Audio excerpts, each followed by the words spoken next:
এরকম আওয়াজ নিয়ে গাড়ি চালানো যাবে না। এরকম আওয়াজ নিয়ে গাড়ি চালানো যাবে না। সোমবার বিকেলে নদিয়ার রানাঘাট কোর্ট মোড়ে 34 নম্বর জাতীয় সড়কে রানাঘাট ট্রাফিক গার্ডের পক্ষ থেকে পথ চলতি হেলমেটবিহীন, ড্রাইভিংবিহীন, লাইসেন্স ও নথিপত্র না দেখানোর কারণে বেশ কতগুলি বাইক আটক করে পুলিশ। এছাড়াও বাইকের মালিকদের নির্দিষ্ট জরিমানা করা হয়। এ বিষয়ে বাইক আরোহীরা জানান, ট্রাফিক পুলিশের এই উদ্যোগকে তারা সাধুবাদ জানান। তাই এবার থেকে রাস্তায় বেরোনোর আগে সকলে বাইকের পাশাপাশি নিজেকে সুরক্ষিত রাখতে হেলমেট নিতে একদম ভুলবেন না। হ্যাঁ, হেলমেট ছিল না। এই জন্য ধরেছে। কি বলছে পুলিশ এখন?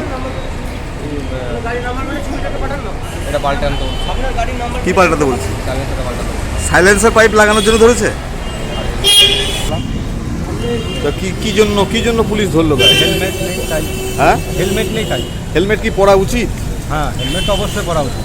তো সেই জন্য ফাইন করলো। কত টাকা?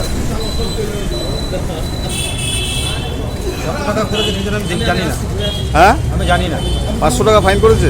হ্যাঁ, এটা কি কাজটা কি ভালো না খারাপ? ভালো ভালো কাজ তো। যে তা হেলমেট না থাকার জন্য তো অনেকের ছাড়া বিপদ যদি হয়। গাড়ি চালায় এটা তো অন্যায়।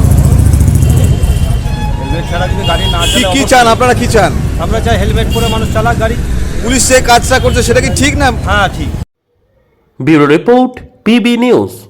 সান হসপিটাল, এখানে যে কোনো রকমের চিকিৎসার বিশ্বস্ত প্রতিষ্ঠান। খুবই কম খরচে বিশ্বমানের চিকিৎসা প্রদান করে থাকে।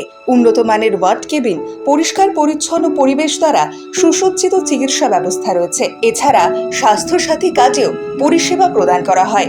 সুতরাং আজই যোগাযোগ করুন সান হসপিটালে। ঠিকানা GT road, Bhangakuthi, Bardhaman. Phone number মনে রাখবেন 9434188262 অথবা 83730954222।